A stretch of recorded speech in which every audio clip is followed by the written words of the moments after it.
전 세계 주요 이슈를 짚어보는 선재기의 월드앤 이슈 시간입니다. 고강도 금연 정책을 추진해온 미국 식품의약국 FDA의 스콧 고틀리브 국장이 돌연 사임 의사를 밝혔습니다. 갑작스러운 사퇴 배경에 대한 의문과 함께 보건 정책에 차질이 빚어지는 것 아니냐 우려도 나오고 있는데요. 선재기 연합 인포맥스 선임 기자와 함께 이야기 자세히 나눠보도록 하겠습니다. 어서 오세요. 안녕하십니까. 네, 안녕하세요. 미국 FDA의 국장이 갑작스럽게 사표를 내면서 나 가족 때문에 사표 낸다라고 했는데 속내는 또 다를 것이다 이런 얘기가 나오네요. 네, 47살인데요. 그 2017년에 트럼프 행정부 이제 취임하면서 첫 FDA 국장이 됐습니다. 그런데 이 사람이 집이 코네티컷 주입니다. 예. 그래서 워싱턴까지 한 450km, 그러니까 서울하고 부산 거리인데 주중에 왔다 갔다 한 모양입니다. 그러니까 너무 힘들어서 이제 못하겠다는 그런 얘기를 아마 주변에 했던 모양입니다. 그 가족들 때문에 힘들다 이런 얘기를 했다는데, 근데 지금 또 주변에서 들리는 얘기는요. 네. 지난 1월까지만 해도 그렇게 힘들긴 하지만 올해도 해야 할 일이 내가 너무 많아서 그만두지 않겠다는 얘기를 했다는 겁니다. 그래서 지금 아시다시피 이 고틀립 국장은 미국 담배업계하고 아주 앙숙이 되어 왔습니다. 그래서 아시다시피 담배업계가 굉장히 로비력이 강했는데 그렇죠. 그 뭔가 좀 있는 거 아니냐. 그래서 그런지 이 사의 표명을 하고 나서 미국 담배업계 주가가 엄청나게 뛰었습니다. 그런데 이 FDA 국장뿐만 아니라 그동안 트럼프 행정부와 일해왔던 많은 고위 관료들, 매티스 전 국방장관이라던가 전 FDA 국장 등 이렇게 등을 돌리거나 스스로 그만두는 사례가 굉장히 많거든요. 그 네. 이유가 무엇인가요? 미국 언론이 그렇게 또 그런 분석을 했는데요. 사실 고틀립 국장은 뭐 들리는 얘기는 그 트럼프 대통령하고 크게 이렇게 마찰은 없었던 것 같습니다. 그러니까 이제 규제 완화 쪽에 같은 목소리를 냈기 때문에요. 이제 하지만 이제 말씀하신 것처럼 뭐 장관이 4명이나 그만뒀죠. 네. 개각이 아니죠. 그리고 뭐 FBI 국장도 잘렸고, 그다음에 존 켈리 백악관 그 비서실장도 특히 그 사위 딸하고 계속 티격태격하다가 역시 잘렸는데, 지금 미국 언론 분석은 그동안에 30명 정도의 장 차관급 인사가 그만뒀거나 잘렸다. 그러면서 트럼프의 어떤 그런 그 고집이라든가 이런 것 때문에 이제 그런 걸 했다고 또 조명을 했습니다. 예, 이 고틀립 국장 같은 경우에 뭐 잠깐 이야기는 해주셨지만 담배업계가 싫어할 정도의 정책을 많이 핀 거죠. 그럼요. 그 2017년 5월에 이제 지명되고 이제 자리를 이제 취임을 했는데 2달 있다가 아주 폭탄 선언을 했습니다. 담배의 그 니코틴 성분을 중독이 안 될 정도 수준까지 낮추도록 하겠다. 사실 그 담배업계에 대한 전쟁인데요. 그때 뭐 담배업계 주가가 엄청나게 떨어졌었습니다. 그리고 또 뭐 그다음에 이제 최근에 아시다시피 그 전자담배, 네. 우리나라에서도 상당히 좀 문제인데 미국은 이게 청소년들한테 지금 아주 엄청나게 인기가 있습니다. 그래서 이제 고틀립 국장이 이거는 전염병이다.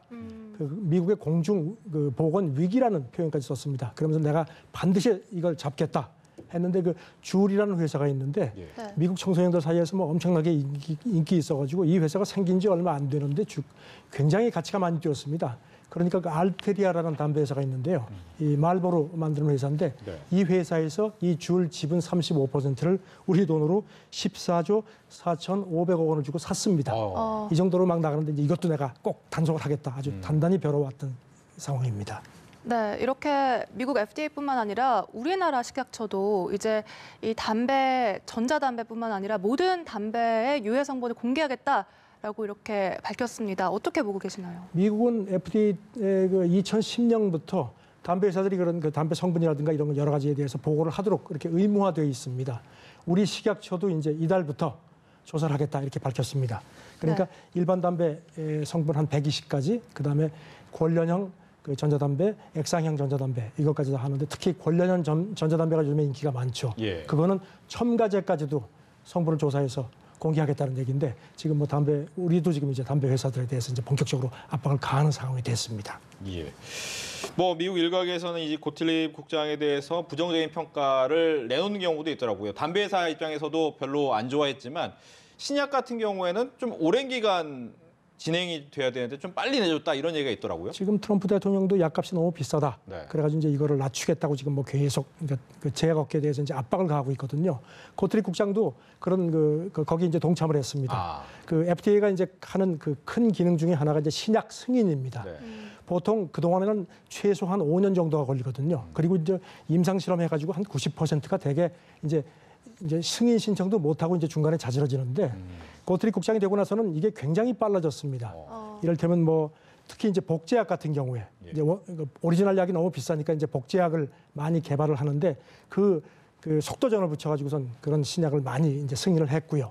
그리고 이제 뭐 이를테면 뭐 이런 거 요즘에 대마초 성분이 미국에서도 이제 합법화가 되고 있는데 그렇죠. 대마초 성분이 들어간 그 소화 간질약을 FDA가 처음으로 승인을 했습니다.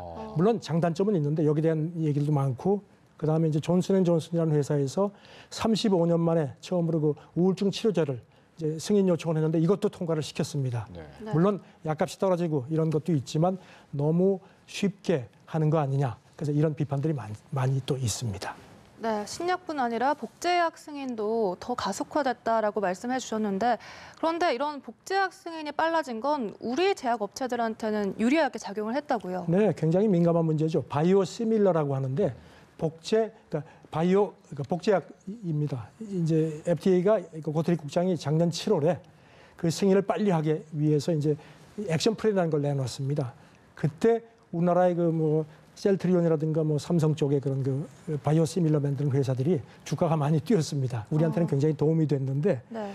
또 그런가 하면은 그 다국적 제약사들이 가만히 있지는 않습니다. 우리나라 대웅제약이 이제 보톡스 유사 성분을 개발을 해서 이제 미국에 판매를 하려고 하는데 지금 미국 법원에다가 소송을 해놓은 상태입니다. 네. FDA가 아무리 밀어붙여도 이 제약업계도 뭐 이 이권 싸움이 만만치가 않습니다. 그렇군요. 예, 또 한 가지가 이제 FDA에서 지금 조사하고 있는 것이 휴대전화에서 나온 전자파. 예전에 우리나라 같은 경우에도 뭐 전자파 막아주는 네. 뭐 스티커도 있었고 여러 가지가 있었는데 여기에 대한 결과가 나왔습니까? 유해에 대해서? FDA가 1999년에 네. 미국 국립보건원에 의뢰를 해서 조사를 실시해서 그동안에 거의 한 20년간 쭉 조사를 했습니다. 근데 아시다시피 워낙 민감한 사안이라서 그런지 그 발표도 굉장히 조심스럽습니다. 작년 말에 발표 결과가 나왔습니다. 나왔는데 수컷 쥐를 실험을 해보니까 네. 장기적으로 이제 전자파에 노출을 시켜보니까 심장 종양을 일으키는 명확한 증거가 있다. 그러면서도 하지만 이 결과를 인간에게 적용시키는 게는 아직까지 확실한 그 좀 조심스럽다. 예. 이런 얘기를 했습니다. 이 뭐 여러 가지 그 이제 뭐 이권도 걸려 있고 그런 얘기를 하는데 일단 그래도 작년 초에 예비 조사 결과가 나왔을 때보다는 훨씬 더 증거가 확실하다는 그런 얘기를 했는데 이 전자파 휴대전화 전자파 문제는 뭐 이건 뭐 굉장히 민감하기 때문에 네. FDA도 굉장히 좀 신중한 입장을 취하는 것 같습니다. 예, 한 가지만 더 질문 드리면 뭐 아까 저희가 이제 보도를 해드렸지만 이탈리아가 1대1로에 동참하겠다. 네. 이 분위기는 조금 미국이나 다른 쪽에서는 분위기가 좀 안 좋겠어요, 확실히. 그렇죠. 미국으로서는 지금 뭐 그렇게 썩 좋을 리가 없습니다. 네. 아시다시피 지금 중국도 아프리카 뭐 이런 그 서남아시아에 주로 이제 했었죠. 네. 그런데 뭐 채무 빚더미에 안 친다는 이런 얘기가 있었고 해서 이제 나라들이 아무래도 좀 저개발국인데 이제 G7 국가 중에서 이탈리아가 처음으로 이제 동참을 한다는 건 중국한테도 상당히 뭔가 좀 명분이 있는 거죠. 이탈리아도 지금 상황이 많이 안 좋지 않습니까? 그리고 이제 네. 뭐 이탈리아 그 정부도 트럼프 행정부하고 약간 그 어떤 경제 기조 이런 걸 놓고선 조금 이렇게 조금 티격태격 해왔는데 조금 반기를 드는 거 아니냐. 그러니까 트럼프가 지금 뭐 외교적으로 많이 몰리는 상황에서 이탈리아까지 지금 넘어져 이런 상황이 된 것 같습니다. 네, 알겠습니다. 지금까지 국제뉴스 전문 선재교 연합 인포맥스 선임 기자와 함께 이야기 나눠봤습니다. 오늘 말씀 고맙습니다. 네, 감사합니다.